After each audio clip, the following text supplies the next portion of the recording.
इस्लाम के अंदर कोई फालतू त्योहार नहीं है, सिर्फ दो त्योहार हैं, ईद उल फित्र है, ईद उल अजहा है। और इन दो त्योहारों पर भी कोई नाच नहीं, कोई गाना नहीं, कोई म्यूजिक नहीं, कोई हराम काम नहीं, कोई जिना नहीं, कोई बदकारी नहीं, कोई फहाशी नहीं। इस्लाम वो मजहब नहीं है जो आपको इजाजत दे देता हो कि खुशी के नाम पे कुछ भी कर लो। इस्लाम के अंदर अगर आप कुर्बानी का गोश्त भी खा रहे हैं तो कुर्बानी का गोश्त खा के आपको शराब पीने की छूट मिल जाए, ये इस्लाम के अंदर नहीं है। दूसरे मज़ाहिब में हो सकता है आज के दिन खूब गोश्त खाओ, खूब दारू पी लो, इस्लाम में इसकी इजाजत नहीं है। खुशी के मौके पर भी आपको अपनी हद में रहना है, अपनी औकात में रहना है, अपनी लिमिट में रहना है। खुशी के नाम पर भी आप कोई ऐसा काम नहीं कर सकते जिसकी इस्लाम में इजाजत नहीं है। मदीना में एक शादी थी, अल्लाह के प्यारे नबी भी शादी में गए हुए थे। छोटी छोटी बच्चियां अरबी जबान की नज़म पढ़ रही थी, गीत पढ़ रही थी और प्यारे नबी की तारीफ कर रही थी। अपनी उसी अरबी की नज़म में उन बच्चियों ने कहा, वफीना नबियुन यालमु मा फी गदी, हमारे बीच में एक ऐसा नबी है जो आने वाले कल की बात को जानता है, जो भविष्य की बातों को जानता है, जो फ्यूचर की बातों को जानता है। अल्लाह के प्यारे नबी के कानों में ये जुमले पड़ गए। आपने उन बच्चियों से कहा, ऐ बच्चियों, ये मत कहना, इसको दोबारा मत पढ़ना, इस लाइन को छोड़ दो, बाकी तुम पढ़ रही थी पढ़ती रहना। आपने खुशी के मौके पर भी उन बच्चियों को कोई ऐसी नात पढ़ने की, कोई ऐसी लाइन पढ़ने की परमिशन नहीं दी जो गलत हो, जो इस्लाम के अंदर जायज ना हो। इस्लाम तो वो मजहब है मेरे भाई। दुनिया के और मज़ाहिब में इंसान अगर मर गया, कहीं बैंड बाजा बजा करके उसकी अर्थी निकल रही है, कहीं सारे लोग कोई चीज पढ़ रहे हैं, या गम के नाम पर सब लोग रो रहे हैं, बड़ी बड़ी बातें कर रहे हैं। इस्लाम में गम के नाम पर भी आपको अपनी हद से निकलने की इजाजत नहीं दी गई। आपके जितने भी करीबी रिश्तेदार का इंतकाल हो जाए, बच्चे का इंतकाल हो जाए, माँ को इजाजत नहीं, बेटे का इंतकाल हो जाए, बाप को इजाजत नहीं, बीवी का इंतकाल हो जाए, शौहर को इजाजत नहीं कि वो अपने गरेबान को चाक करे, अपना कपड़ा फाड़े, अपने गाल पे थप्पड़ मारे। अल्लाह के प्यारे नबी फरमाते हैं, लैसा मिन्ना मन लतमल खुदूदा व शक्कल जुयूबा व दाब दावल जाहिलिया, वो इंसान हम में से नहीं है जो दौरे जाहिलियत की पुकार पुकारे, जो गम की हालत में अपने चेहरे पर, अपने रुखसार पर थप्पड़ मारे, जो अपने गरेबान को चाक करे। गम की हालत में भी इस्लाम में इसकी इजाजत नहीं है। हमारे नबी के ऊपर क्या गम नहीं है? हमारे नबी ने 3 बेटियों का जनाजा उठाया। 3 बेटियों का इंतकाल प्यारे नबी की जिंदगी में हुआ।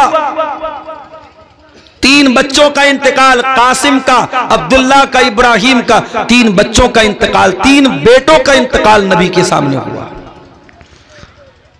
नबी अपने बच्चों के मरने पर नबी की आंखों से आंसू भी आए, नबी रोए भी हैं, और नबी के आंसुओं का जिक्र हमें हदीस की किताबों में मिलता है। उठाइए बुखारी की रिवायत, अल्लाह के प्यारे नबी को बच्चा हुआ हजरत मारिया के पेट से। आपको भी शौक था, आपको भी अरमान था, अल्लाह मुझे बेटा दे दे। आपके 2 बेटे पहले पैदा होकर के बचपन में ही इंतकाल कर गए थे, तीसरा बेटा था।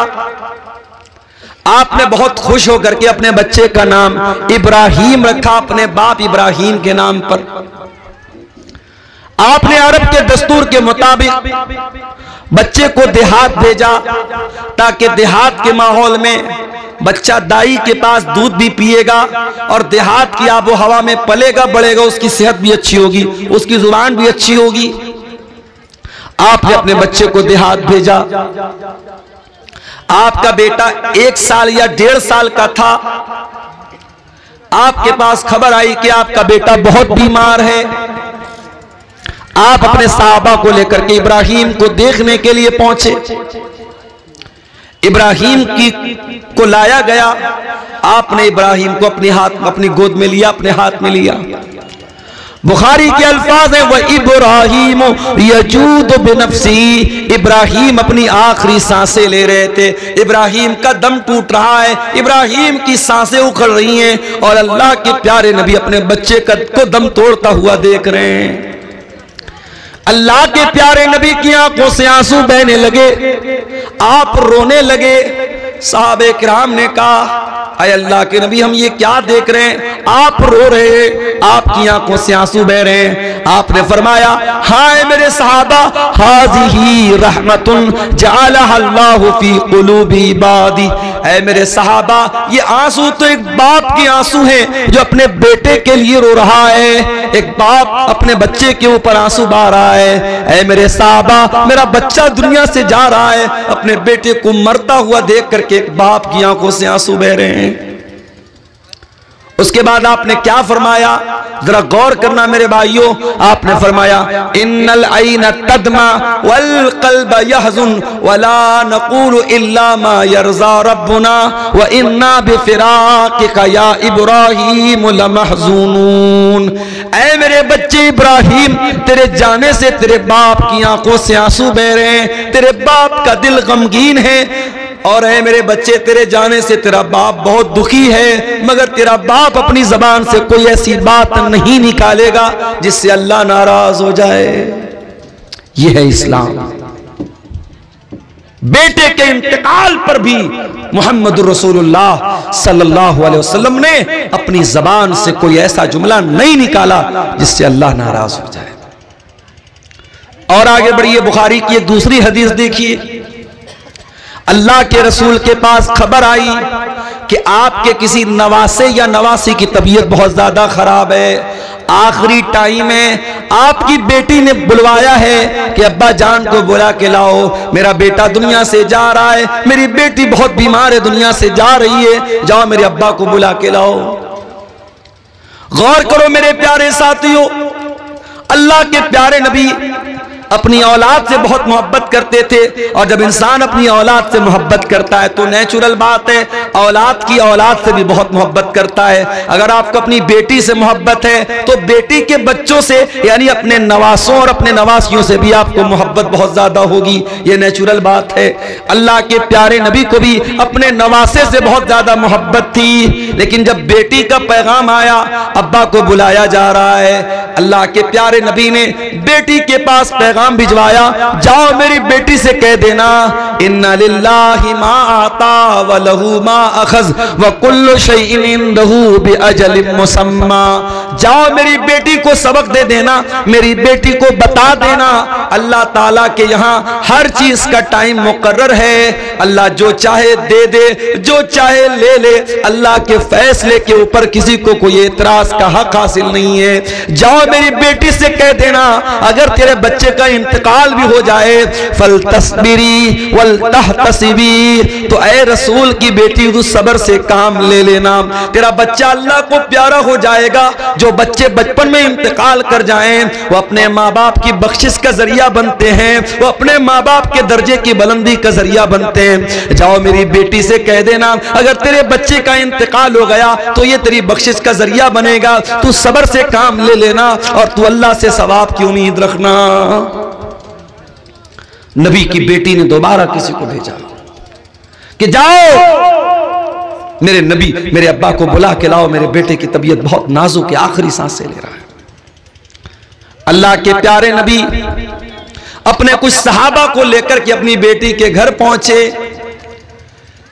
सामने आपका नवासा या नवासी, किसी हदीस में नवासे का भी लफ्ज है, किसी हदीस में नवासी का भी लफ्ज है। आपका नवासा या नवासी आखिरी सांसें ले रहा है। अल्लाह के प्यारे नबी ने अपने नवासे को मरता हुआ देखा, आपकी आंखों से आंसू बहने लगे। सहाबे किराम ने कहा, अरे अल्लाह के नबी, हम आपको भी देख रहे हैं कि आप भी रो रहे हैं, आप भी ऐसे मौके पर रोने लगते हैं, आपको भी अपने आंसुओं पर कंट्रोल नहीं होता। आपने फरमाया, इन्नमा यरहमुल्लाहु मिन इबादिहिर राहिमीन, ऐ मेरे सहाबा, ये आंसू तो रहमत की निशानी है, और अल्लाह ताला अपने उन्हीं बंदों पर रहम फरमाता है जिन बंदों के दिल के अंदर अंदर रहमत पाई जाती हो, रहम पाया जाता हो। बेरहम लोगों पर अल्लाह ताला रहम नहीं करता। तो गम के मौके पर भी मेरे प्यारे साथियों, इस्लाम में कोई ऐसी हरकत करने की इजाजत नहीं है जो गलत हो, जो इस्लाम के खिलाफ हो। इस्लाम तो दीन है, इस्लाम इतना सिंपल दीन है। बच्चा पैदा हुआ, दुनिया के और मज़ाहिब में क्या होता है, बच्चा पैदा हुआ तो लोग क्या क्या करते हैं। इस्लाम कहता है बेटा पैदा हुआ तो 7वें दिन अकीका किया जाए। युज़बहुअन हो यौम साबिही, बच्चे की पैदाइश के 7वें दिन अकीका किया जाए। और मसला याद रख लो, अकीका सुन्नत यही है कि 7वें दिन किया जाए। हाँ, अगर बहुत मजबूरी है, बाप के पास पैसा नहीं है, जानवर लाने की ताकत नहीं है, या कोई बहुत बड़ा मसला है और 7वां दिन अगर क्रॉस हो गया तो फिर उसके बाद कभी भी कर सकते हो। फिर कोई जरूरी नहीं कि 14वें दिन किया जाए या 21वें दिन किया जाए। सुन्नत तो ये है, अफजल तो ये है कि 7वें दिन किया जाए। अगर 7वें दिन न हो सके तो फिर कभी भी कर सकते हैं। यह मसला याद रखो। बच्चा पैदा हुआ, शरीयत का हुक्म है 7वें दिन अकीका किया जाए। और बाप के पास अगर ताकत है अकीका करने की और फिर भी अकीका नहीं करता है, और बाद में मौलवी साहब से पूछता है, मौलवी साहब वलीमा हो रहा है घर में, क्या उसमें अकीका कर सकता हूं? क्या कुर्बानी कर रहा हूं बकरीद के मौके पर, क्या कुर्बानी में अकीका का भी जानवर ला सकता हूं क्या? याद रखो, अगर बच्चे की पैदाइश के 7वें दिन ताकत थी और आपने नहीं किया तो गलत किया, और इसका जवाब अल्लाह के आपको देना पड़ेगा। इसलिए कि अल्लाह के नबी फरमाते हैं, कुल्लु गुलामिन मरहूनुम बिअकीकतिही, हर बच्चा अपने अकीका की वजह से गिरवी रहता है। गिरवी का मतलब समझते हैं आप? गिरवी, मिसाल के तौर पर मैंने आपको मोबाइल गिरवी के तौर पे दिया और 10,000 रुपया आपसे मैंने उधार लिया। अब ये 10,000 रुपया जो मैंने उधार लिया है, जब तक मैं अदा नहीं करूंगा मुझे मेरा मोबाइल वापस नहीं मिलेगा। गिरवी का ये मतलब होता है। अल्लाह के नबी फरमाते, कुल्लु गुलामिन मरहूनुम बिअकीकतिही, बच्चा गिरवी रहता है अपने अकीका की वजह से। जब तक उसका अकीका नहीं कर देंगे, बच्चा अपने माँ बाप की बख्शिश का जरिया नहीं बनेगा। या ये कह लीजिए कि बच्चे की तरबियत का और बच्चे के बाप होने का जो हक है वो आपका हक अधूरा माना जाएगा। और अल्लाह के आपकी पकड़ होगी कि आपके पास ताकत थी, पैसा था, रुपया था, आपने बच्चे का अकीका क्यों नहीं किया? 7वें दिन अकीका किया। और क्या करना है? वह युसम्मा, और बच्चे का नाम रखना है। और नाम भी बहुत सोच समझ के रखना है, क्योंकि नाम का असर पड़ता है इंसान की जिंदगी पर। बंगाल और बिहार में और खास तौर से आपकी शेरशाबादी बिरादरी में नामों के सिलसिले में मैं कभी कभी बड़ा परेशान हो जाता हूं। बड़े उल्टे सीधे नाम मिल जाते हैं। मुसलमान लड़का है और नाम बिल्कुल गैर इस्लामी या उल्टा सीधा नाम, ना अरबी में वैसा कोई नाम है ना उर्दू में वैसा कोई नाम है। नाम रखो तो एक बार किसी आलिम से मशवरा कर लो। एक जगह एक औरत ने अपनी बच्ची का नाम रखा अलम तरा। किसी ने पूछा, भाई तुमने ये नाम कहां से रखा? बोली कुरान में आया अलम तरा। अरे अल्लाह की बंदी, अलम तरा कुरान में तो आया, कुरान में तो इबलीस भी आया है, कुरान में तो फिरौन भी आया, कुरान में तो हामान भी आया। किसी लफ्ज का कुरान में आना ये इस बात की दलील नहीं है कि उसको नाम बना लिया जाए। आजकल एक नया ट्रेंड चला है इंटरनेट पर देख करके नाम रखने का। इंटरनेट पर नाम देखा अनानिया, नाम रख दिया अनानिया। अरे अल्लाह के बंदे, अनानिया का क्या मतलब होता है? तू अरबी जबान जानता नहीं, तू किसी आलिम से कांटेक्ट करता नहीं, तू इंटरनेट के फतवे पर अमल करता है। अपने बच्चे का सही नाम रखो। या तो अपने बच्चों का नाम सहाबा के नाम पे रखो, सहाबियात के नाम पे रखो, नबियों के नाम पे रखो। या अगर लड़का पैदा हुआ है तो अल्लाह ताला के 99 नामों में से किसी एक नाम को ले लो और साथ में अब्द लगा दो। जैसे अल्लाह के 99 नामों में एक नाम अर्रज़्ज़ाक़ है, आप अब्द लगा के अब्दुल रज़्ज़ाक़ कर सकते हो। अल्लाह के 99 नामों में अर्रहमान है, आप आप अब्द लगा के अब्दुल रहमान कर लो, अब्दुल वहाब कर लो, अब्दुल, जितने अल्लाह ताला के जितने नाम हैं उसमें आप अब्द लगा करके बच्चे का नाम, लड़के का नाम रख सकते हैं, या सहाबा के नाम पे रख दीजिए या सहाबियात के नाम पे रख दीजिए।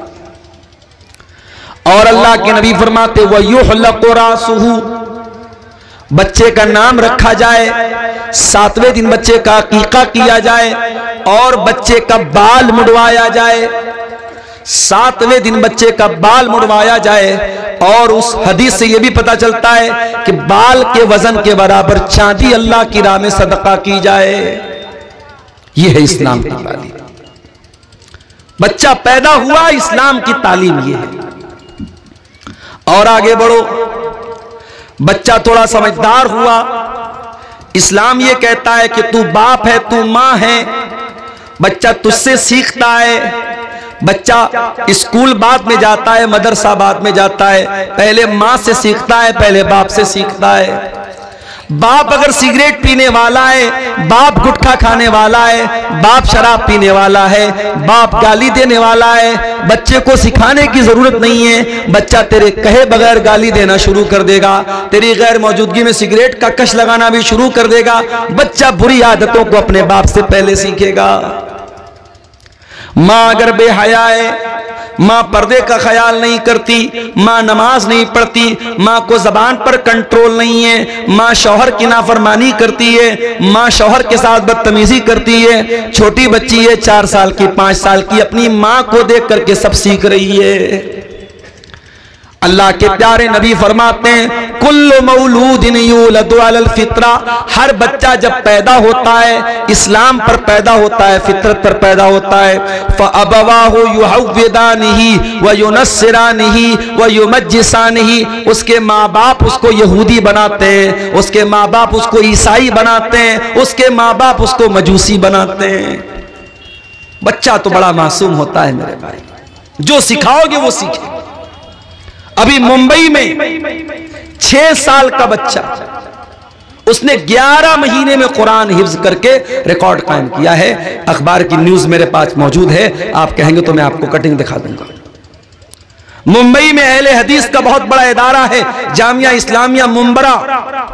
उस बच्चे ने, जो एक आलिम का लड़का है, बाप आलिम है उसके, 11 महीने में 6 साल का बच्चा कुरान पूरा याद कर लेता है। और ये कमाल उस बच्चे का भी है और ये कमाल कुरान का भी है कि अरबी जबान उसकी भाषा नहीं है, उसकी लैंग्वेज अरबी नहीं है, वो हिंदुस्तान का रहने वाला, वो इंडिया का रहने वाला, वो उर्दू बोलने वाला बच्चा है। कुरान अरबी जबान में है, उसकी लैंग्वेज नहीं है, उसके लिए विदेशी लैंग्वेज है, फॉरेन लैंग्वेज है, मगर कुरान एक गैर जबान होने के बावजूद बच्चा फौरन उसको पढ़ता है और कैच कर लेता और याद कर लेता है।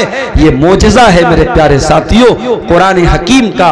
और इसीलिए अल्लाह ताला कुरान में कहता है वलक़द यस्सरनल कुरान लिज़्ज़िक्रि फ़हल मिन मुद्दकिर, हमने कुरान को आसान बनाया है याद करने के लिए, है क्या कोई कुरान को याद करने वाला?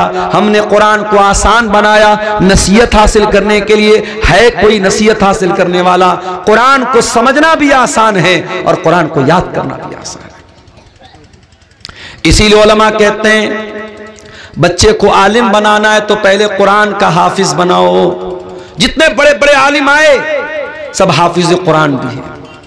अल्लामा एहसान इलाही ज़हीर इतने बड़े आलिम मुकर्रिर हमारे पड़ोसी मुल्क के शहीद हो गए, अल्लाह उनकी कब्र को रहमतों से भर दे, कुरान के हाफिज थे। इस दौर के उलमा की अगर आप बात करें, अल्लामा जलालुद्दीन कासमी कुरान के हाफिज हैं, शेख अब्दुल हसीब मदनी कुरान के हाफिज हैं, शेख अब्दुल अजीम मदनी कुरान के हाफिज हैं। जितने बड़े बड़े उलमा और खतीब आपको मिलेंगे वो कुरान के हाफिज मिलेंगे। बच्चे को आलिम बनाना है, बच्चे को दीनदार बनाना है, शुरुआत कुरान के हिफ्ज से करो। बच्चा धीरे धीरे बड़ा हो रहा है, बच्चा 7 साल का हो गया, आप 5 टाइम नमाज पढ़ने जा रहे हैं, माँ 5 टाइम नमाज पढ़ रही है, मगर अपने बच्चे को कभी नहीं बोलते, अपनी बच्ची को कभी नहीं बोलते कि बेटी तू भी नमाज पढ़ा कर। ओ मेरे प्यारे साथियों, 7 साल की उम्र में जब बच्चे को नमाजी बनाओगे तो 17 साल की उम्र में आपको कहना नहीं पड़ेगा, बच्चा ऑटोमेटिक नमाज का टाइम होगा, मस्जिद में चला जाएगा। अल्लाह के प्यारे नबी फरमाते हैं मुरू औलादकुम बिस्सलाती वहुम अबनाउ सबई सिनीन, जब तुम्हारे बच्चे 7 साल के हो जाएं उनको नमाज का हुक्म दो, वज़रिबूहुम अलैहा, और जब तुम्हारे बच्चे 10 साल के हो जाएं और नमाज न पढ़े तो उनकी पिटाई करो, वफ़र्रिक़ू बैनहुम फिल मज़ाज, और उनके बिस्तर अलग कर दो। 10 साल का लड़का है चाहे लड़की है, एक बिस्तर पे मत सुलाओ, या अगर बिस्तर एक है तो एक चादर में मत सुलाओ। अब आप पूछेंगे मौलाना साहब इसमें क्या हिकमत है? हिकमत है, हिकमत है। 10 साल का लड़का हो गया, समझदार हो गया, 10 साल की लड़की बालिग होने लगी है, अब 1-2 साल में बालिग, बल्कि बहुत सारी लड़कियां तो 10 साल की उम्र में भी बालिग हो जाती है। लड़का 10 साल का हो गया, लड़की 10 साल की हो गई। शरीयत हमारी मेरे भाइयों अल्लाह की बनाई हुई शरीयत है, और अल्लाह को पता है इंसान का ज़हन कहां से भटक सकता है, इंसान कहां से गलत रास्ता पकड़ सकता है। 10 साल की उम्र ये बच्चे के बचपन के अब आगे की उम्र है। अब बच्चा धीरे धीरे जवानी की तरफ बढ़ रहा है, लड़की जवानी की तरफ बढ़ रही है। इस्लाम वहीं से ब्रेक लगाता है, नहीं, एक बिस्तर पर एक चादर में मत सुलाओ, उनके बिस्तर अलग कर दो, उनकी चादर अलग कर दो। कभी गौर करना, आप तो नमाज पढ़ते हैं, आपने अपने बच्चों को नमाज के लिए कितनी बार बोला है? इसीलिए कुरान में अल्लाह बार बार हमको ये हुक्म देता है नमाज की पाबंदी भी करना है, और अपनी फैमिली को, अपने परिवार को भी नमाज का हुक्म देना है। हजरत इस्माइल के बारे में अल्लाह कुरान में कहता है वकान यामुरु अहलहु बिस्सलाह, इस्माइल अपने घर वालों को नमाज का हुक्म दिया करते थे। अल्लाह सूरह ताहा के अंदर फरमाता है वअमुर अहलका बिस्सलाती वस्तबिर अलैहा, खुद भी नमाज की पाबंदी करो और अपने घर वालों को, अपने बच्चों को, अपने परिवार को भी नमाज का हुक्म दो। और हदीस में अल्लाह के नबी फरमाते हैं रहीमल्लाहु रजुलन क़ाम मिनल लैल, अल्लाह ताला रहमत नाजिल करे उस इंसान के ऊपर जो रात में उठ करके तहज्जुद पढ़ता है, क़ियामुल लैल पढ़ता है, वह आई क़ज़म रातहू, और अपनी बीवी को उठाता, अपनी अहलिया को उठाता है। अगर बीवी इनकार कर देती है, अपनी बीवी के चेहरे पर पानी छिड़क देता है, लेकिन बीवी को उठाता है, और अल्लाह ताला रहमत नाजिल करे उस औरत के ऊपर जो रात में उठ करके तहज्जुद पढ़ती है और अपने शौहर को भी उठाती है, और शौहर अगर इनकार कर देता है तो शौहर के चेहरे पर पानी छिड़क करके उसको उठाती है। परिवार हो तो ऐसा हो, जोड़ी हो तो ऐसी हो, फैमिली हो तो ऐसी हो कि मर्द और औरत, मियां और बीवी, पति और पत्नी एक दूसरे के दीन के सिलसिले में मददगार बने, एक दूसरे के दीन की मदद करें। अगर बाप से गलती हो रही है तो बेटा अपने बाप को होशियार करे, बेटा गलती कर रहा है तो बाप अपने बेटे को डांटे। परिवार ऐसा होना चाहिए। हजरत उमर बिन अब्दुल अजीज को देखो, कौन है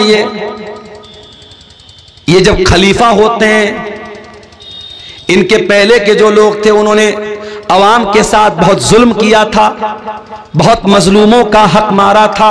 उमर बिन अब्दुल अजीज खलीफा होते हैं, अब उनके सर के ऊपर यह जिम्मेदारी आ जाती है कि जितने लोगों के साथ अत्याचार हुआ है, जुल्म हुआ है, हक मारा गया है, उनका हक उनको दिला दें, किसी पर अन्याय न होने दें, किसी पर अत्याचार न होने दें।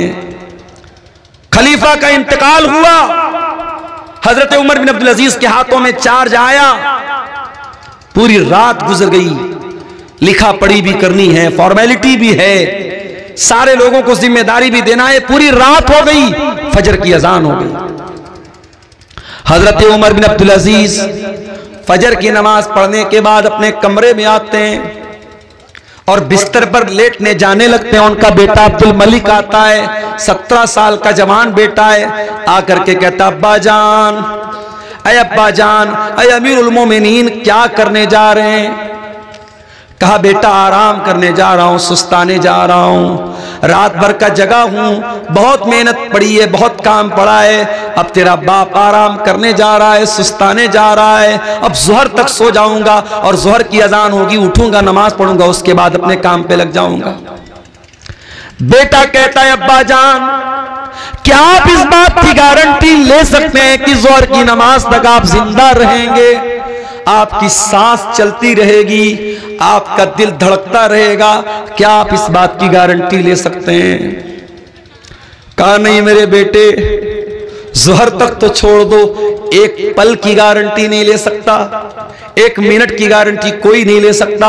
उन्होंने कहा बेटा मैं गारंटी तो नहीं ले सकता।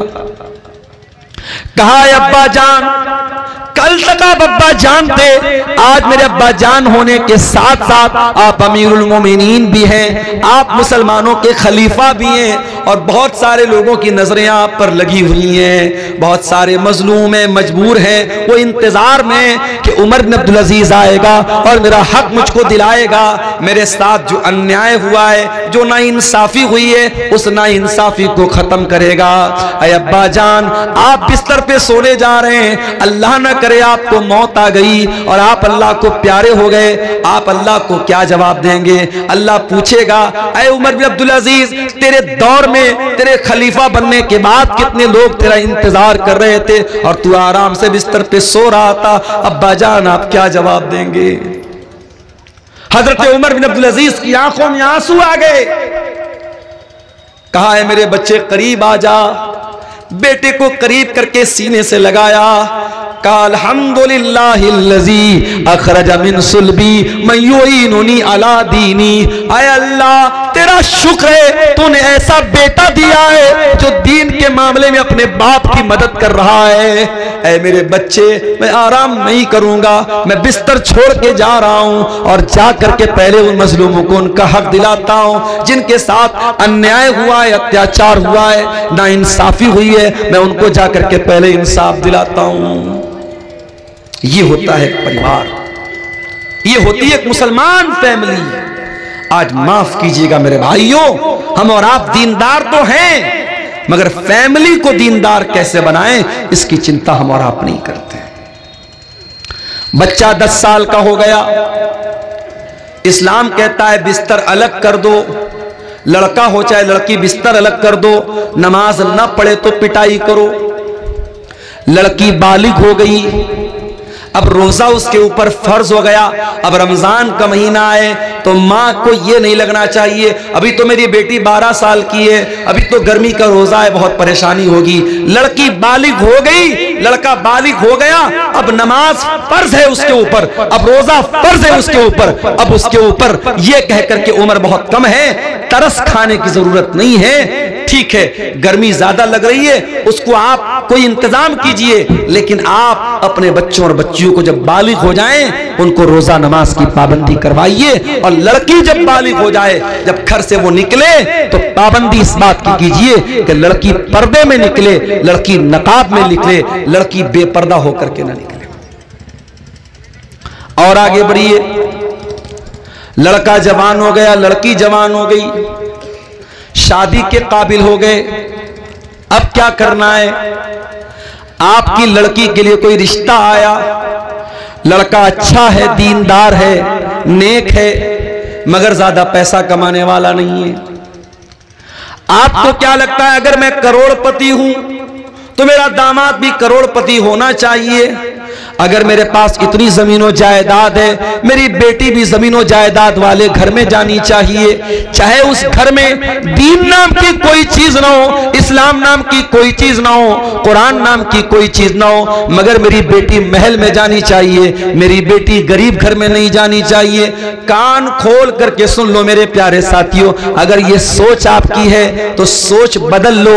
अल्लाह के प्यारे नबी फरमाते हैं, इज़ा खतब इलैकुम मिम्मन तरदौन दीनहु व खुल्क़हु, जब तुम्हारी लड़की के लिए ऐसा रिश्ता आए, लड़का दीनदार है, लड़का बाखलाक है, फज़व्विजूहु, तो अपनी लड़कियों की शादी ऐसे लड़कों से कर दिया करो।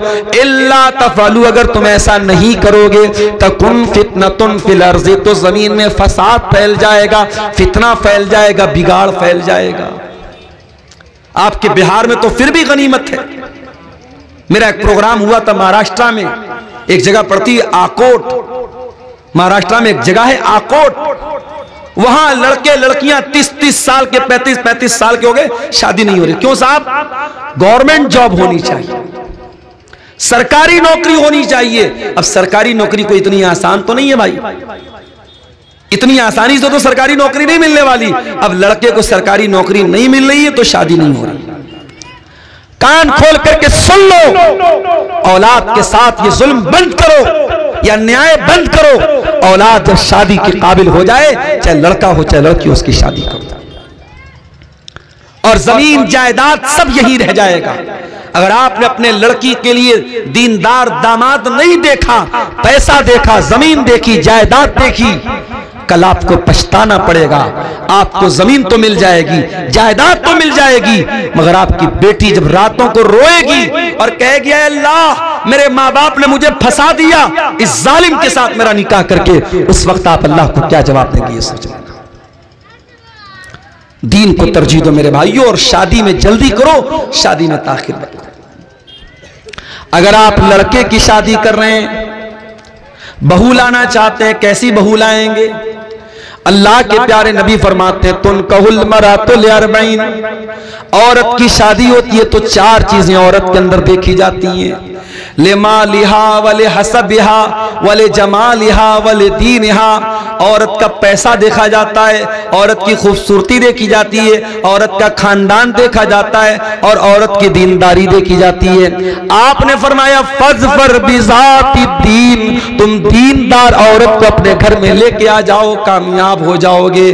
तुम्हारे घर में दीनदार बहू आएगी, रोजा नमाज करने वाली बहू आएगी, पर्दा करने वाली बहू आएगी, दीन सीखने वाली सिखाने वाली बहू आएगी, आपके पूरे घर को दीनदार बना देगी। और आपने खूबसूरती देखी, रुपया पैसा देखा, खानदान देखा, और दीनदारी को नहीं देखा, तरीबती यदा का, तो आपके हाथ खाक में मिल जाएंगे, आप बर्बाद हो जाएंगे, मिट्टी में मिल जाएंगे। कामयाब होना है तो दीनदार औरत को मेरे भाइयों बहू बना करके। और आगे बढ़िए, लड़के लड़की की शादी हो गई, पति पत्नी के बंधन में बंध गए। अब इस्लाम क्या कहता है? मियां बीवी का रिश्ता प्राइवेट रिश्ता है, और प्राइवेट को प्राइवेसी में रखा जाए। मियां बीवी अपनी सीक्रेट बात किसी को ना बताएं, यह भी बड़ा चलता है। बाज लड़के शादी के अगले दिन उनके दोस्त लोग पूछते बताओ क्या क्या हुआ, लड़कियों से उनकी सहेलियां पूछती हैं, और फिर वो सारी बातें बड़े मजे ले लेके बयान करती। हराम है ये चीज मेरे भाई, अल्लाह के नबी ने सख्ती से मना किया है। मियां बीवी का रिश्ता बहुत ही प्राइवेट रिश्ता है, इस रिश्ते की बातें बेडरूम के बाहर नहीं जानी चाहिए। इसीलिए अल्लाह ताला कुरान में कहता है हुन्ना लिबासुल लकुम व अंतुम लिबासुल लहुन्ना, तुम अपनी बीवियों के लिए लिबास हो, तुम्हारी बीवियां तुम्हारे लिए लिबास हैं। लिबास जो होता है ना, एक तो लिबास ऊपर से इंसान पहनता है, और एक लिबास वो होता है जो इंसान की बॉडी के साथ अटैच होता है। इंसान बनियाइन पहने हुए है, अब बनियाइन एक प्राइवेट चीज है, तो अल्लाह ताला ने कहा कि मियां बीवी एक दूसरे के लिए लिबास हैं।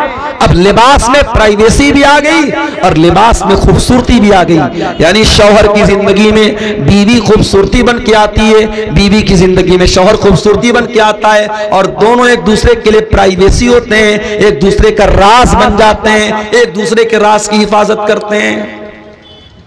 और आगे बढ़िए, शादी हो गई, जिंदगी की गाड़ी आगे बढ़ रही है। अब ऐसा तो नहीं है कि शौहर की हर बात बीवी को अच्छी लगेगी, बीवी की हर बात शौहर को अच्छी लगेगी। कभी तो झगड़ा होगा, कभी तो मसला होगा। कुरान कहता है अगर कभी मसला हो जाए फ़इज़ूहुन्ना, तो ऐ शौहरो तुम अपनी बीवी को समझाओ, अगर समझ जाए तो अच्छी बात है। वहजुरूहुन्ना फिल मज़ाज, अगर बातचीत से नहीं समझ पा रही हैं, फिर भी नाफरमानी कर रही हैं, फिर भी बदतमीजी कर रही हैं, फिर भी बदज़बानी कर रही हैं, तो कुरान कहता है बिस्तर अलग कर दो। अगर बिस्तर अलग करने से भी मामला हल नहीं हो रहा है तो कुरान कहता है वज़रिबूहुन्ना, हल्की मार उनको मार सकते हो, हल्की चपत लगा सकते हो, हल्की मार मार सकते हो। इस्लाम ये नहीं कह रहा है अगर बीवी ने खाने में नमक तेज कर दिया तो तलाक दे दो, बीवी ने कपड़े पर प्रेस किया, कपड़ा जल गया तो तलाक दे दो। आज इस्लाम के दुश्मनों को मसाला हमने दिया है। कल बनारस में मेरी तकरीर थी और टॉपिक यही था मेरा कि इस्लाम औरतों के लिए दीन रहमत है। उस तकरीर में मैंने कहा था कि आज मुसलमान की हरकतों की वजह से इस्लाम बदनाम होता है। जाओ कुरान की कोई एक आयत ला के दिखा दो, नबी की कोई एक हदीस ला के दिखा दो, जिससे यह साबित होता हो कि तलाक तलाक तलाक कह देने से तलाक हो जाता है। खिलवाड़ बना के रखा, तमाशा बना के रखा, इतना मजबूत रिश्ता, उसको बस तलाक तलाक तलाक बोल दिया, खत्म हो गया। शौहर शराब पी करके आया, खाना खाने लगा, नमक तेज है, मसाला तेज है, जा मैं तुझको तलाक देता हूं, तलाक तलाक तलाक हो गई तलाक। तलाक कोई खिलवाड़ नहीं है मेरे भाई। तलाक का पूरा एक तरीका है, पूरा एक प्रोसेस है। और तलाक के पहले इस्लाम ये कहता है पहले समझा लो, पहले बिस्तर अलग कर दो, अगर जरूरत पड़े तो हल्की मार भी मार लो। अगर इन सबसे भी मसला हल ना बने, मसला हल ना हो, तो कुरान कहता है फबासु हकमम मिन अहलिही व हकमम मिन अहलिहा। लड़के के घर वालों से किसी एक को पंच बना लो, लड़की के घर वालों में से किसी एक को पंच बना लो, और दोनों पंच मिलकर के गौर करें और रिश्ते को बचाने की कोशिश करें। जब ये सारे प्रयास, ये सारी कोशिशें जब विफल हो जाएं, नाकाम हो जाएं, तब इस्लाम कहता है अब तुम तलाक दे सकते हो। और तलाक एक बार में नहीं देना है, अत-तलाक़ मर्रतान, एक बार नहीं 2 बार तुम तलाक दे सकते हो, 2 बार तुम तलाक दे सकते हो। 2 बार तलाक देने के बाद दोबारा बीवी को बीवी बना करके रखने का तुम्हें परमिशन है, इजाजत है। लेकिन दूसरी तलाक के बाद जब तीसरी तलाक का नंबर आएगा, उसके बाद अब रुजू करने की, अब दोबारा उसको बीवी की हैसियत से अपने घर में रखने की परमिशन नहीं है, इजाजत नहीं है। फरमाया अत-तलाक़ मर्रतान, 2 मरतबा तो तलाक दे करके तुम बीवी को रख सकते हो। उसके बाद क्या होगा? फ़इम्साकुम बिमारूफिन औ तसरीहुम बिइहसान। अब तीसरी मर्तबा या तो बीवी को रखना है या छोड़ देना है, तीसरी मर्तबा फिर आपको दोबारा चांस नहीं मिलेगा। इस्लाम यह भी कहता है अगर कोई शौहर बीवी का हक अदा नहीं कर पा रहा है किसी भी तरीके से, अगर शौहर जिस्मानी एतबार से बीवी का हक अदा नहीं कर पा रहा है, या शौहर के पास इतना माल नहीं है कि बीवी का हक अदा कर सके, तो अब ऐसी हालत में शौहर तलाक भी नहीं दे रहा है और बीवी का हक भी अदा नहीं कर रहा है, बीवी क्या करे? इस्लाम में उसका भी ऑप्शन मौजूद है।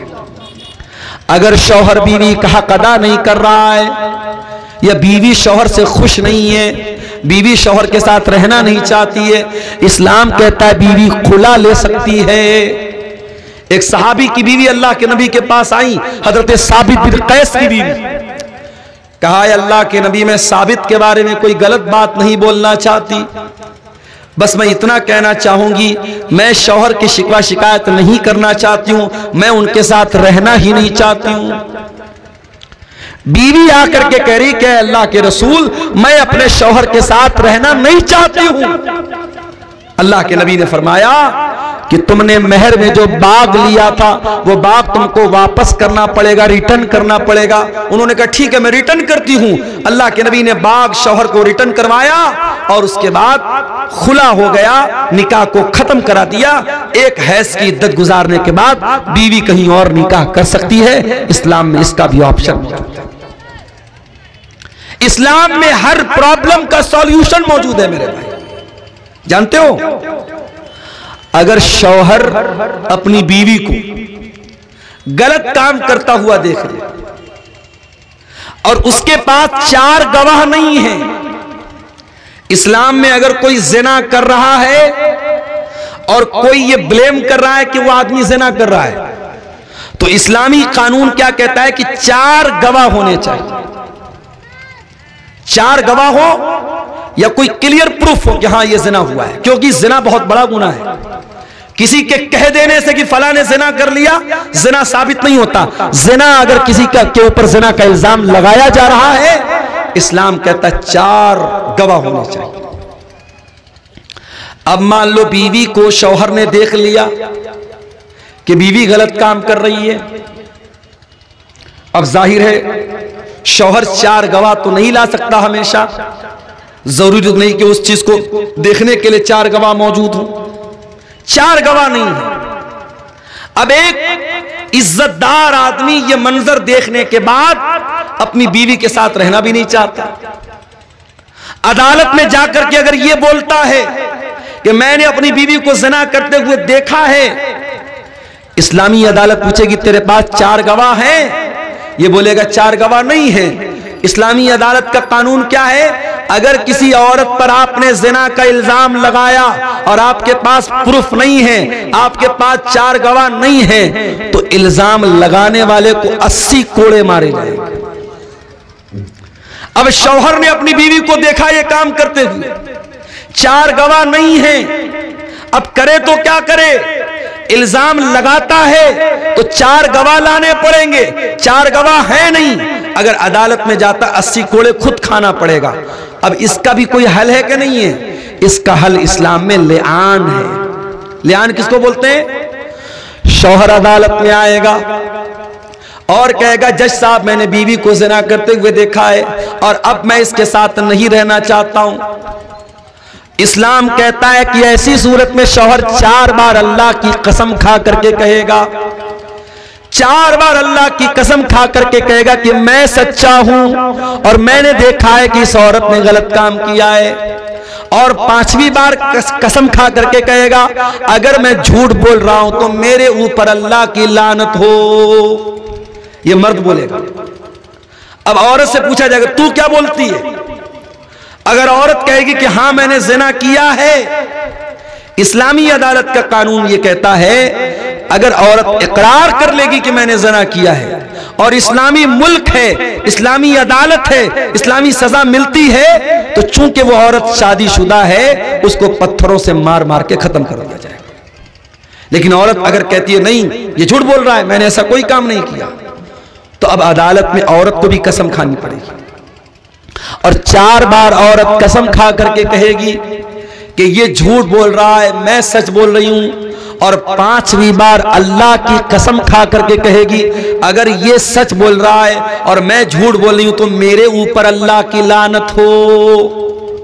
मर्द अलग कसम खाएगा, औरत अलग कसम खाएगी और उसके बाद दोनों के रिश्ते को डिसमिस कर दिया जाएगा, खत्म कर दिया जाएगा। इस प्रोसेस को शरीयत में लिआन बोलते हैं। शरीयत में इसका भी हल रखा गया।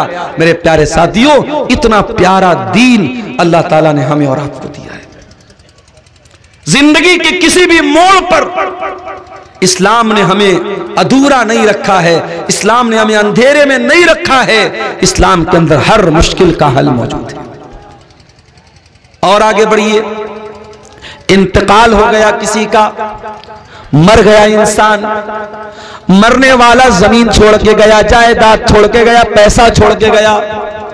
अब सवाल पैदा हुआ कि उसके पैसे का क्या किया जाए, उसकी प्रॉपर्टी का क्या किया जाए, उसकी जमीन का क्या किया जाए, उसकी जायदाद का क्या किया जाए। इस्लाम कहता है मरने वाले के पैसे से सबसे पहले उसके कफन दफन का इंतजाम किया जाए और कफन दफन का इंतजाम करने के बाद यह देखा जाए कि उसके ऊपर कर्जा कितना है, उसके कर्जों को अदा किया जाए। और कर्जों को अदा करने के बाद अगर मरने वाले ने कोई वसीयत की थी और अगर वसीयत किसी मदरसे के लिए वसीयत की थी, किसी मस्जिद के लिए की थी, किसी यतीम के लिए की थी, तो उसकी वसीयत को भी पूरा किया जाएगा। मगर वसीयत 1/3 से ज्यादा नहीं हो सकती। अगर मान लीजिए कि 90 लाख रुपया छोड़ के गया है तो 90 लाख में से 30 लाख रुपए तक की वसीयत कर सकता है, 30 लाख से ज्यादा की नहीं कर सकता। तो पहला काम कफन दफन का इंतजाम, दूसरा काम कर्जे की अदायगी और तीसरा काम वसीयत को पूरा किया जाएगा।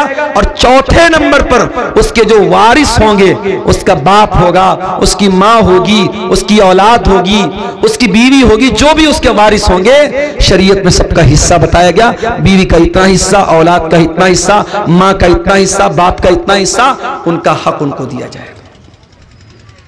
मरने के बाद भी इस्लाम ने अधूरा नहीं छोड़ा है। आपकी जमीन का क्या होगा, आपके पैसे का क्या होगा, उसका भी शरीयत में कानून रखा गया है। मरने वाले के लिए जनाजे की नमाज का प्रावधान रखा गया। और कभी आपने गौर किया, जब हम जनाजे की नमाज पढ़ते हैं, सामने जनाजा होता है, तो जनाजे की नमाज में हम रुकू नहीं करते, सजदा नहीं करते, ऐसा क्यों? हर नमाज में रुकू है, हर नमाज में सजदा है, मगर जनाजे की नमाज में ना रुकू है ना सजदा, ऐसा क्यों है मेरे भाई?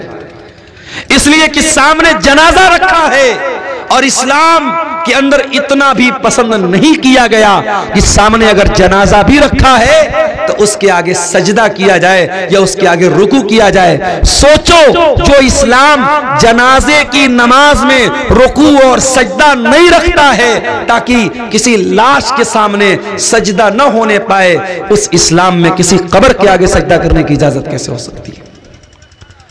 बंगाल में कलियाचक एक जगह है, कलियाचक में एक मस्जिद में मैं गया नमाज पढ़ने, प्रोग्राम था मेरा, वहां पे मैं गया तो देखा कि मस्जिद के अंदर कब्र मौजूद है, तो बहुत परेशान हो गया। अहले हदीस की मस्जिद है और मस्जिद के अंदर कब्र है।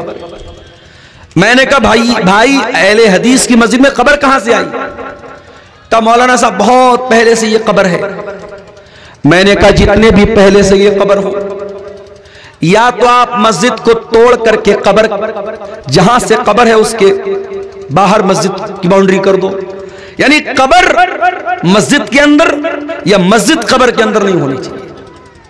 मैंने कहा दो रास्ता है, या तो आप मस्जिद की बाउंड्री कम कर लो, या फिर इस कब्र से जो भी मरने वाले की लाश है, अब तो काफी दिन की कब्र हो गई, तो उसकी लाश के जो भी बचे हुए पार्ट पुर्जे हैं उसको उठा करके निकाल करके किसी दूसरे कब्रिस्तान में ले जाके दफन कर दो। लोगों ने कहा मौलाना साहब आज तक तो किसी ने बयान ही नहीं किया। मैंने कहा मैं बता रहा हूं भाई, मसला यही है, जाके फतवा ले लो। जुमा मैंने वहां पढ़ाया, जुमा में भी मैंने ये बात बयान की, और मेरे ये जुमा का बयान करने के कुछ दिनों के बाद मौलाना जर्जीस साहब का भी वहां प्रोग्राम, उन्होंने भी अपनी तकरीर में ये बात कही कि कब्र को मस्जिद से निकाला जाए। अल्हम्दुलिल्लाह उस पर अमल हुआ और अब वहां से मस्जिद से कब्र को हटाया गया। ये कोई मामूली मसला नहीं है मेरे भाई, ये बहुत सख्त मसला है।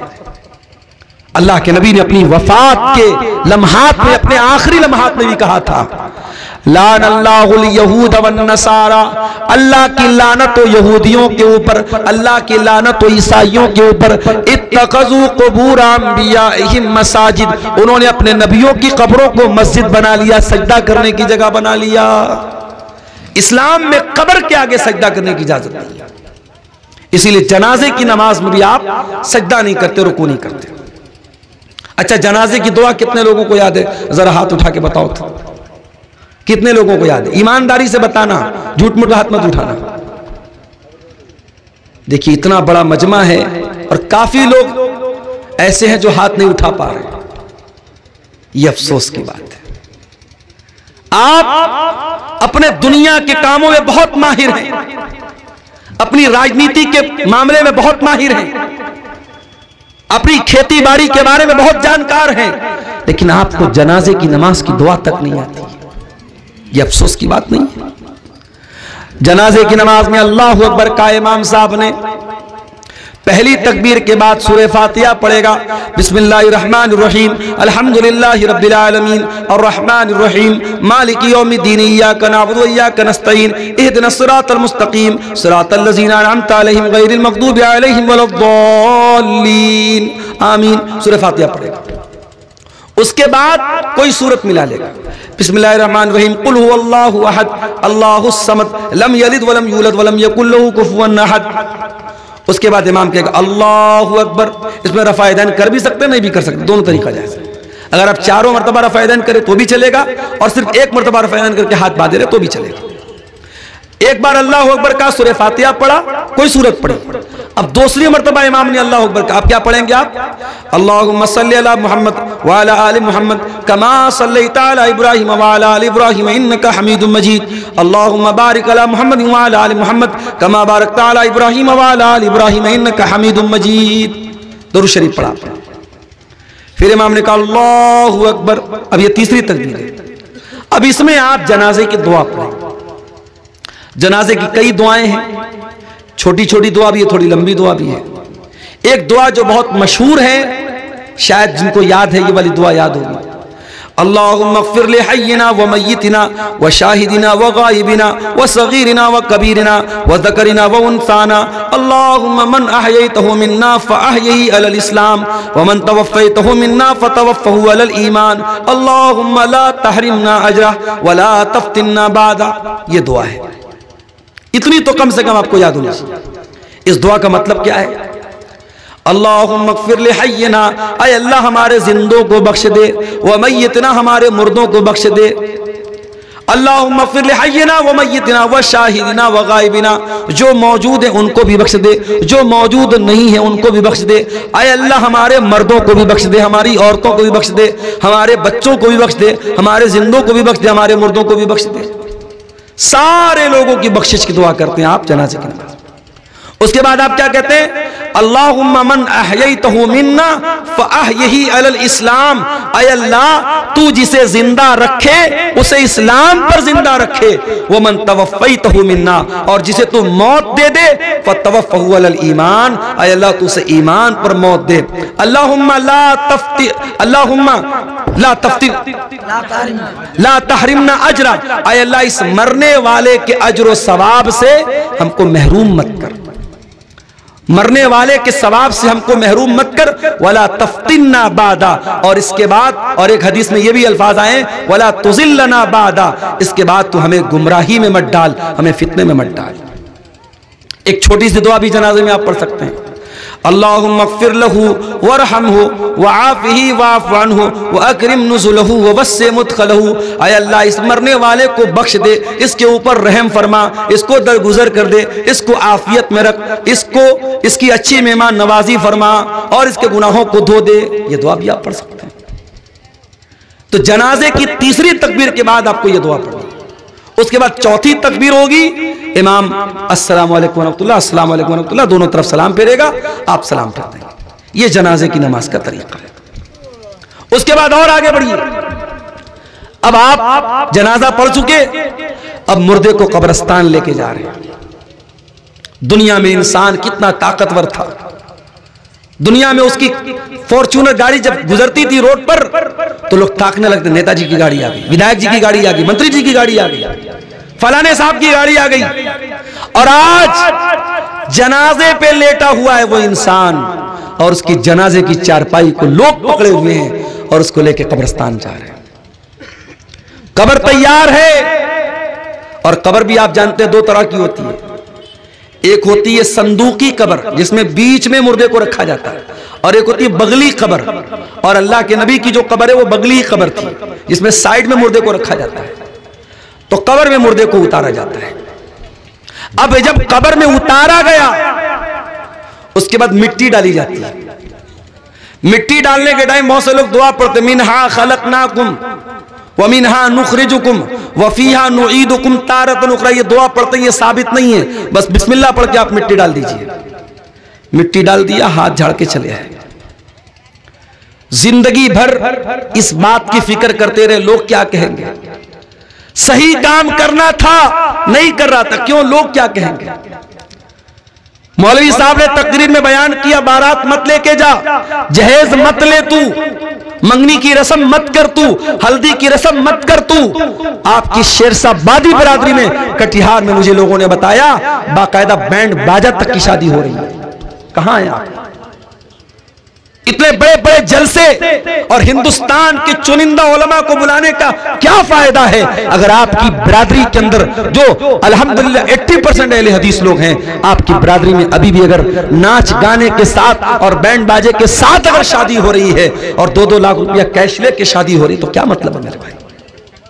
लेकिन बहुत सारी रस्म रिवाज की बात आती है, लोगों का यही कहना रहता, लोग क्या कहेंगे। अरे लोग कुछ भी कहें, तू ये देख अल्लाह क्या कहेगा। तुझे हिसाब अल्लाह को देना है, लोगों को नहीं देना है। लोग तो तेरे मरने के बाद आएंगे, कब्र पे मिट्टी देंगे, हाथ झाड़ेंगे, चले जाएंगे। लोग तेरे अच्छे काम की भी तारीफ करने के लिए तेरे मरने का इंतजार करेंगे। जिस दिन तू मरेगा तेरी कब्र पे मिट्टी देने आएंगे, उस दिन कहेंगे कि हाँ यार आदमी तो बड़ा अच्छा था। जिंदगी में जिसने कभी आपको अच्छा नहीं कहा वो मरने के बाद अच्छा कहेगा। लोगों को खुश मत करो मेरे भाई, अल्लाह को खुश करो, उसको राजी करो। लोग तो आपके मरने का इंतजार करते हैं। मैं कभी कभी तकरीर के लिए जब सफर करता हूं बहुत थक जाता हूं, सच्ची बता रहा हूं।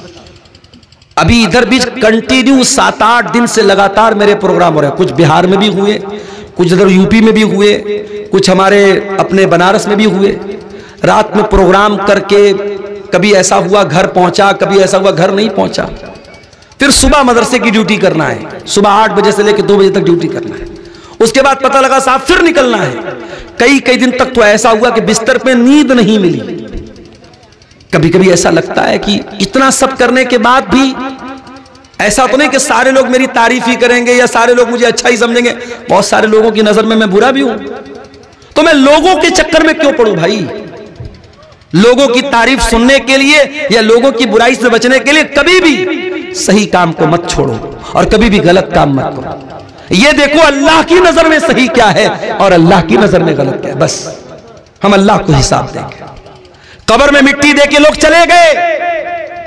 यहां तो इतनी बड़ी बड़ी लाइटें जल रही हैं। 4 व्हीलर से मैं आ रहा था, ड्राइवर साहब ने कहा मौलाना साहब प्रोग्राम कहां है, नजर नहीं आ रहा है। मैंने कहा लाइट नजर आएगी समझ जाना। दूर से ट्यूबलाइट नजर आने लगी। अब्दुल अजीज भाई को मैंने फोन किया कि हाँ आपके प्रोग्राम के लोकेशन पर पहुंच गया। प्रोग्राम है, आपने दूर तक लाइटों को लगाया है। कभी कब्र में आपने कोई लाइट देखी है? कभी ऐसा हुआ कि आपने मुर्दे को दफनाया हो और साथ में एक लालटेन रख दिया हो, एक मोबाइल का टॉर्च जला दिया हो? नहीं, वहां कोई रोशनी नहीं छोड़ के जाता। दुनिया में गर्मी का मौसम होता है, हम कूलर पंखा एसी जैसी ताकतें लगाते हैं। कब्र में कोई एसी लगाता है क्या? कोई पंखा लगाता है क्या? कब्र में हम होंगे और हमारे आमाल होंगे मेरे भाई।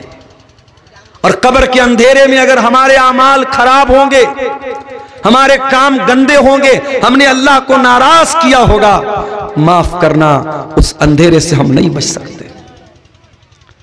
कब्र में जो जहरीले जानवर होंगे, जो जहन्नम की खिड़की खुलेगी, जो जहन्नम का बिस्तर बिछाया जाएगा, जो जहन्नम की गर्म हवाएं मिलेगी, उनसे अगर हमें बचना है और जन्नत की ठंडी हवाओं को पाना है तो हमें दुनिया वालों को खुश नहीं करना, अल्लाह को खुश करना है मेरे भाई, अल्लाह को खुश करना है।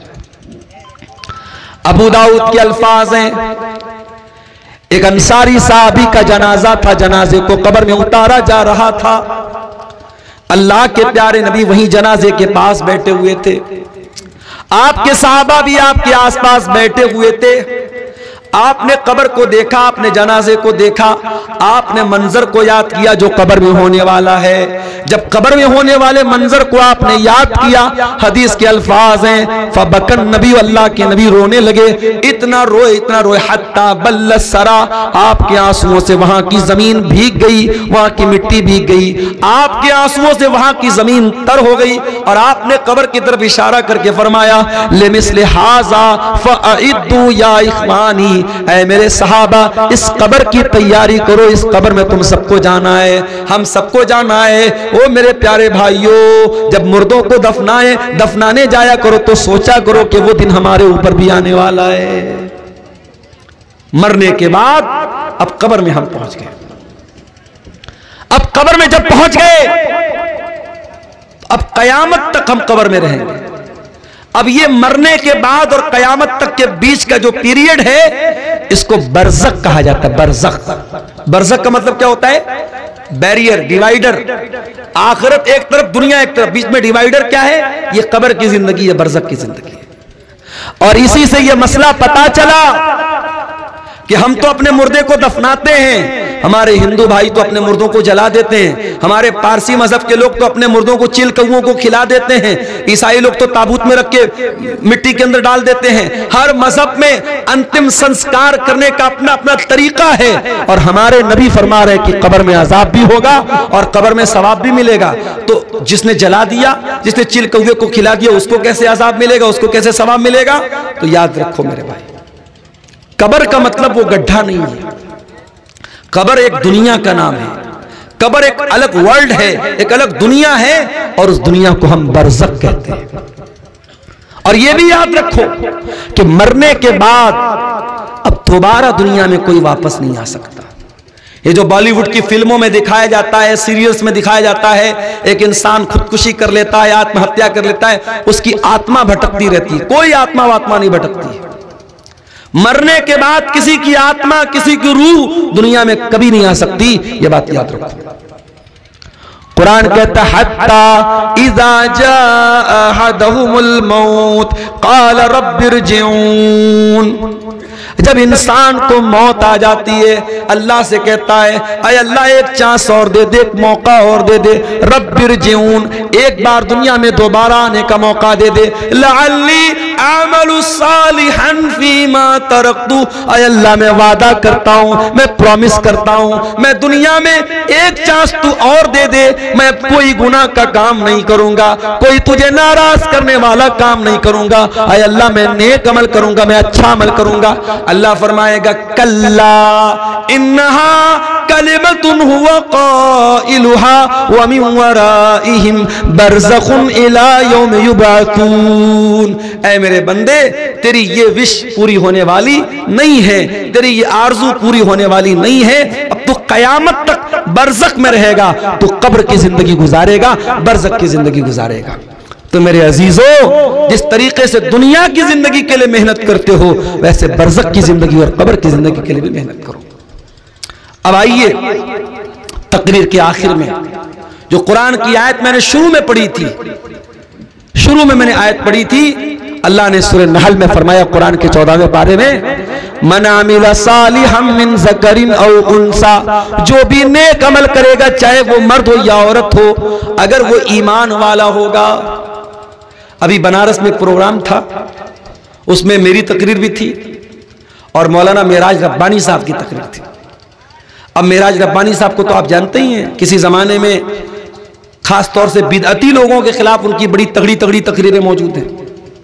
तो बिदअती लोगों ने वहां जहां बनारस में प्रोग्राम था, उन लोगों ने एक मैसेज वायरल किया और खास तौर से शेख मेराज रब्बानी का नाम लेकर के कहा कि साहब ये तो बहुत बड़ा गुस्ताख है और नबी को नहीं मानता है, नबी का गुस्ताख है और नबी की कब्र के ऊपर जो गुंबद बना उसको गिराने की बात करता है, ऐसे गुस्ताख की तकरीर हम नहीं होने देंगे, वगैरह वगैरह।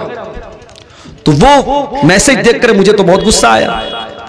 तो कल जब मेरी तकरीर थी बनारस में परसों, तो मैंने एक बात कही, मैंने कहा ये लंबी लंबी टोपी और ये लंबी लंबी पगड़ी पहन करके आप अल्लाह के अजाब से नहीं बच सकते। अल्लाह के यहां ये नहीं देखा जाएगा आपका कुर्ता कितना लंबा था, आपकी टोपी कुतुब मीनार की तरह ऊंची थी कि नहीं थी, और आपकी पगड़ी कितनी लंबी थी। अल्लाह के यहां ये देखा जाएगा आप ईमान पर थे कि नहीं थे, आप तौहीद पर थे कि नहीं थे। मन आमिला सालिहम मिन ज़करिन औ उनसा वहुवा मोमिन, जो ईमान वाला है, जो तौहीद वाला है और वो साथ में नेक अमल करने वाला है, चाहे वो मर्द हो या औरत हो, अल्लाह का वादा है फलनुहयिन्नहु हयातन तय्यबा, हम उसे दुनिया में एक अच्छी जिंदगी, एक चैन वाली जिंदगी, एक खुशी वाली जिंदगी अता फरमाएंगे। वलनजज़ियन्नहुम अजरहुम बिअहसनि मा कानू यामलून, और आखिरत में उसके अमल का बेहतरीन बदला देंगे। दीन पर अमल कर मेरे भाई, दीन पर गारंटी है अल्लाह की, तेरी दुनिया भी चैन वाली हो जाएगी, तेरे बच्चे तेरे फरमाबरदार बन जाएंगे, तेरी बीवी तेरी बात मानेगी, तेरे माँ बाप तुझे दुआएं देंगे, तेरे घर में बरकत आएगी। लेकिन अगर तू दीन पर नहीं चलेगा, तू हराम काम करेगा, हराम कमाई को घर में लाएगा, हराम रोजी को घर में लाएगा, तेरे घर की बरकत खत्म, तेरी औलाद भी नाफरमान, तेरी बीवी भी नाफरमान, तेरे घर का सुख चैन सब खत्म हो जाएगा। तो दीन पर चलो मेरे प्यारे साथियों। ये कुछ सवालात की पर्चियां आई हैं। एक सवाल आया है कि एक ही वक्त में एक ही बैठक में 3 तलाक दे तो जायज है कि नहीं, और उसकी दलील क्या है। जायज तो नहीं है। जो उलमा कहते हैं कि इकट्ठे 3 तलाक कोई दे दे तो तीनों हो जाती, जैसे हमारे हनफी उलमा का ये फतवा है, उनसे भी आप पूछेंगे तो वो कहेंगे ये गलत है, गुनाह का काम है। और नबी के जमाने में जब 3 तलाक इकट्ठे किसी ने दी, जो अहले हदीस की दलील है कि नबी ने बहुत गुस्से का इजहार किया, बल्कि हदीस में ये अल्फाज है कि अल्लाह के नबी ने फरमाया कि क्या मेरे रहते हुए दीन का मजाक उड़ रहा है, दीन का मजाक बनाया जा रहा है। और आपने उस सहाबी को रुजू करने का हुक्म दिया। इसका मतलब कि नबी ने इकट्ठे 3 तलाक को एक माना है, 3 नहीं माना है। उसके बाद दूसरा सवाल है कि तलाकशुदा औरत को शादी करने का क्या हुक्म है? बिल्कुल शादी करनी चाहिए उसकी। हमारे यहां बड़ा मसला यह है, कोई औरत तलाकशुदा हो गई, तो अब उसकी गलती हो चाहे ना हो, शौहर ने तलाक दे दी तो यह माना जाता है कि औरत के अंदर कोई कमी है, तब तो तलाक मिली है। और तलाकशुदा औरत की शादी बहुत मुश्किल हो जाती है। बल्कि बहुत सारे केस में ऐसा देखा गया कि अगर तलाकशुदा औरत का कोई एक बच्चा भी है तो औरतें क्या बोलती हैं, अरे वो तो औरत है, बच्चे के सहारे जिंदगी गुजार लेगी। माफ करना, ये दुनिया का बहुत बड़ा झूठ है मेरे भाई। अगर कोई औरत तलाकशुदा है और बेवा है, अगरचे उसके पास बच्चा भी है, उसकी पूरी जवानी को बर्बाद कर देना और यह कहना कि बच्चे के सहारे जिंदगी गुजार लेगी, यह इस्लाम के भी खिलाफ है और यह फितरत के भी खिलाफ है। एक जवान औरत को उसके जोड़े की जरूरत है और आप हलाल जरूरत पूरी नहीं करेंगे तो हराम के रास्ते खुलेंगे। और समाज में हमने देखा है बहुत सारी तलाकशुदा औरतें और बहुत सारी बेवा औरतें जिनका निकाह नहीं होता, जिनकी शादी नहीं होती, वो गलत रास्ता भी अपनाती हैं। और ऐसे लोग, ऐसी औरतों पर समाज के गंदे लोगों की नजरें भी होती हैं और लोग मौके का फायदा भी उठाना चाहते हैं। इसलिए ये बात याद रखिए, ये इस्लाम की खूबसूरती है। इस्लाम तो, हमारे नबी ने सिर्फ एक बीवी जो आपके निकाह में हजरत आयशा थी वो कुंवारी थी, बाकी जितनी बीवियां थी सब तलाकशुदा थी और सब बेवा थी। इसलिए तलाकशुदा औरतों से निकाह करना चाहिए। अगर वो अच्छी है, दीनदार हैं, तो ऐसी औरतों से निकाह करना चाहिए। उनके घर में राशन पहुंचा देना, उनकी खबरगिरी करना, ये उनकी मदद नहीं। उनकी मदद ये है उनका घर बसाया जाए, उनको इज्जत के साथ बीवी बना के लाया जाए। क्या एक लड़का एक लड़की को शादी का पैगाम तन्हाई में दे सकता है कि नहीं? नहीं दे सकता। लड़का लड़की को क्यों देगा शादी का पैगाम? अगर किसी लड़के को कोई लड़की पसंद है, उसने लड़की को कहीं देख लिया या लड़की के बारे में सुन लिया कि लड़की बहुत खूबसूरत है, लड़की बहुत दीनदार है, लड़की के वली से को पैगाम भेजेगा, लड़की के गार्जियन को। लड़की का निकाह लड़की के गार्जियन की रजामंदी के बगैर नहीं हो सकता। यह मसला याद रखिए। ये जितना हमारे यहाँ जो लव मैरिज का जितना मामला हो रहा है सब गलत है। अगर किसी को वाकई में किसी से लव है, प्यार है, प्रॉपर चैनल से आओ, सही तरीके से आओ, लड़की के गार्जियन को राजी करो। लड़की का वली राजी है तब निकाह हो सकता है। लड़की को लड़का निकाह का पैगाम दे, इसकी बिल्कुल परमिशन और इजाजत नहीं है। सच जाहिर करने के लिए किसी शख्स को कत्ल कर सकते हैं या नहीं? इसका क्या मतलब है भाई? है? सच जाहिर करने के लिए किसी को कत्ल कर देंगे आप? ऐसा कौन सा सच है भाई? बहुत खतरनाक सच है। क्या एक मर्द की बीवी का इंतकाल हो जाए तो वो अपनी बीवी को फर्ज गुस्ल दे सकता है या नहीं? दे सकता है। शौहर अपनी बीवी को मरने के बाद गुस्ल दे सकता है, उसको कब्र में उतार भी सकता है। हमारे यहां कहीं के बड़ा गुनाह समझते हैं, बीवी का इंतकाल शौहर छू नहीं सकता, शौहर देख नहीं सकता। गलत है। हजरत अली रजी अल्लाह ताला अन्हु ने अपनी बीवी को गुस्ल दिया, हजरत फातिमा को। और हमारे नबी ने हजरत आयशा से कहा था कि अगर मेरा इंतकाल तेरी जिंदगी में हो गया तो मैं तुझे, तू मुझे गुस्ल देना, मुझे कफन देना, और अगर तेरा इंतकाल पहले हो गया तो मैं तुझे गुस्ल दूंगा। ये हदीस में अल्फाज मिलते हैं। इसलिए बिल्कुल दे सकता है, कोई हर्ज की बात नहीं है।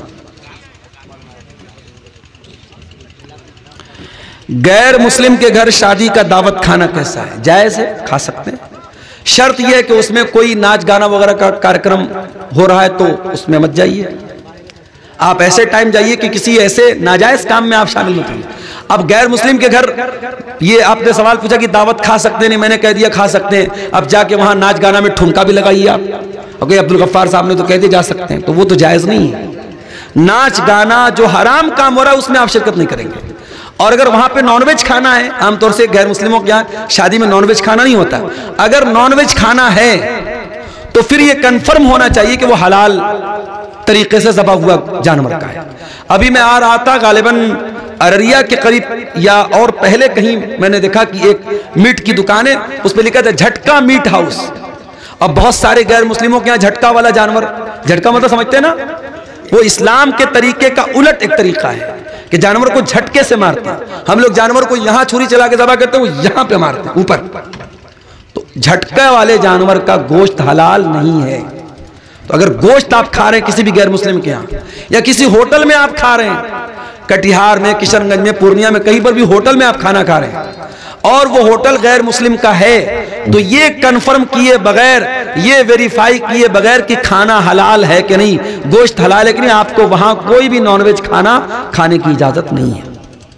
हमारे यहाँ वो मैकडॉनल्ड होता है और क्या क्या, उसमें जो बर्गर होता है, पिज्जा होता है, उसमें चिकन वाला भी मिलता है। पता कर लीजिए वो चिकन हलाल वाला है कि नहीं है। बहुत सारे मैकडॉनल्ड और बर्गर की कंपनियां जो चिकन का सामान देती हैं वो मशीन से ज़बह करती हैं, वो हलाल तरीके से ज़बह नहीं होता है, वो जायज़ नहीं है आपके लिए। इसलिए इस मामले में बहुत एहतियात कीजिए। जो लड़का दहेज लेकर के शादी करे, उसका शादी में खाना खाना कैसा है? उसका दहेज लेना गलत है, उसका शादी में खाना खाना हराम नहीं। उसकी शादी में, उसकी दावत में आप खाना खा सकते हैं, मगर उसने जो जहेज लिया है उसके लिए वो गुनहगार होगा और अल्लाह के यहाँ उसको हिसाब देना पड़ेगा। एक जानवर में कितने आदमी कुर्बानी कर सकते हैं? सारा सवाल अभी देखो, कुर्बानी कितना दिन बाद है, अभी से कुर्बानी, अभी रमजान वाला बाकी, ईद वाला बाकी है। एक जानवर में, बड़े जानवर में 7 लोग कुर्बानी कर सकते हैं। एक बड़े जानवर में 7 लोग, मैक्सिमम 7 लोग, 7 से कम लोग भी कर सकते हैं, 5 लोग मिलकर एक बड़े जानवर में करने चलेगा, मैक्सिमम 7 लोग कर सकते हैं। लेकिन छोटे जानवर में कोई शिरकत नहीं कर सकता। छोटे जानवर में एक आदमी और उसकी फैमिली की तरफ से ही छोटा जानवर कर सकते हैं। मजार पर सजदा करने वालों के पीछे नमाज पढ़ी जा सकती है या नहीं? अगर यह मालूम है कि इमाम मजार पे सजदा करने वाला है, तब तो आप नमाज नहीं पढ़ेंगे, क्योंकि वो मुशरिक है वो। और अगर आप मार्केट में गए, किशनगंज गए, फॉरबिसगंज गए, अररिया गए, नमाज का टाइम है, सामने मस्जिद मिली, अब आपको मालूम नहीं कि इमाम मजार पे सजदा करता है कि नहीं करता है, आप नमाज पढ़ लीजिए, नमाज पढ़ लीजिए। आप जिस इमाम के बारे में कंफर्म मालूम है कि वो मजार पे सजदा करता है, उसके पीछे आप नमाज नहीं पढ़ेंगे। किसी औरत का शौहर इंतकाल कर जाए और उसके 1-2 बच्चे भी हों, तो बच्चे किसके हवाले किए जाएं? यानी बच्चे की परवरिश कौन करेगा? और अगर वो औरत फिर से शादी कर ले इद्दत के बाद, तब क्या मसला है? देखिए, ये बड़ा अहम सवाल पूछा। अगर शौहर का इंतकाल हो गया तो बच्चे की जो परवरिश है वो औरत करेगी, ठीक है, मां करेगी। और अगर वो औरत किसी और से निकाह करती है तो भी चूंकि बाप का तो इंतकाल, अगर बाप जिंदा होता, तलाक हुई होती, तो औरत अगर दूसरा निकाह करेगी तो अब बच्चे की परवरिश फिर बाप के जिम्मे हो जाएगी। लेकिन अगर बाप का इंतकाल हो चुका यहां पे, तो उसकी परवरिश मां ही करेगी। अगर औरत कहीं और निकाह कर रही है तो अब उसको इख्तियार और ऑप्शन है। अगर वो चाहे, उसके मायके में उसकी माँ है, उसके बाप है, अगर वो बच्चे की परवरिश कर सकते हैं, उनको सौंप करके वो निकाह करे। और अगर उसको लगता है कि उसके मायके में कोई करने वाला नहीं, तो वो कंडीशन लगा दे ना, जिससे दूसरी शादी करे, वो कंडीशन लगा दे कि आपको मैं अपने बच्चे को भी साथ में रखूंगी, उसकी भी परवरिश करूंगी। बच्चे को यूं ही छोड़ा तो नहीं जा सकता। अल्लाह के नबी सल्लल्लाहु अलैहि वसल्लम ने हजरत उम्मे सलमा को निकाह का पैगाम भेजा, तो हजरत उम्मे सलमा ने कहा कि मेरी एक बच्ची भी है, मेरी बच्ची का क्या होगा? तो अल्लाह के नबी ने कहा तुम्हारी बच्ची को मैं अपनी बच्ची बना के पालूंगा, उसकी परवरिश मैं करूंगा। तब उन्होंने अल्लाह के रसूल सल्लल्लाहु अलैहि वसल्लम से निकाह किया। तो इस तरीके से अगर शौहर के इंतकाल के बाद औरत कहीं और निकाह करती है और बच्ची बहुत छोटी है, बच्चा बहुत छोटा है, तो वो जहां शादी करे वहां कंडीशन लगा दे कि मैं अपने बच्चे को लेकर के आऊंगी। और अगर बच्चा बड़ा हो गया है और नाना नानी के साथ रह सकता है, तो बगैर बच्चे के भी दूसरे के साथ शादी कर सकती है, कोई हरज की बात नहीं है। शायद सवाल करने वाला ये पूछना चाह रहा है कि शौहर के इंतकाल के बाद क्या दादीहाल के लोग, यानी लड़के के घर वाले बच्चे को ले लेंगे, उनकी कस्टडी में जाएगी? तो ऐसा नहीं है। अगर बीवी शादी नहीं करती है, जब तक शादी नहीं करती है या जब तक बच्चा या बच्ची नाबालिग है, तब तक मां ही उसकी परवरिश की ज्यादा हकदार है। हाँ, अगर वो दूसरी जगह शादी कर लेती है तब दादियाल वाले बच्चे को ले सकते हैं। बाकी इस मसले की तफसील के लिए आप किसी इदारे से बाकायदा तौर पर फतवा निकलवा लें तो इसकी ज्यादा वजाहत आपको हो जाएगी। शौहर के मरने के बाद औरत अपने जिस्म से जेवरात निकालती है, क्या ये जरूरी है? देखिए, बीवी शौहर पर जो इद्दत गुजारेगी, तो इद्दत जो होती है ना, उसमें बीवी को ये हुक्म है कि वो ज़ेबो ज़ीनत नहीं करेगी। तो ज़ेबो ज़ीनत में चूंकि जेवरात भी आते हैं, तो जेवरात भी वो उतार देगी। बेहतर यह है कि वो जेवरात उतार दे, क्योंकि जेवर भी औरत की ज़ेबो ज़ीनत में शामिल है। तो चूड़ी वगैरह या जो भी उसके जेवरात वगैरह हैं, वो उसको उतार दे, नॉर्मल कपड़े पहने, नॉर्मल पोजीशन में रहे, तो यही बेहतर है। क्योंकि उसमें औरत को ये हुक्म है कि वो अपने मरे हुए शौहर के एहतराम में वो गम के तौर पर कोई ज़ेबो ज़ीनत नहीं करेगी, कोई अपने आप को सजाने वाला कोई काम नहीं करेगी। शादी में दहेज ले लिए थे, तो अब माफी के लिए क्या करते? यहाँ चंदा जमा कर दो भाई, मदरसे में ले आओ, जो दहेज में लिए थे जमा कर दो, यहाँ पे मदरसे को जरूरत है यहाँ पे। तो बहरहाल मेरे भाइयों, ये चंद बातें आपके सामने थी। अल्लाह से दुआ है अल्लाह ताला हम सबको नेक अमल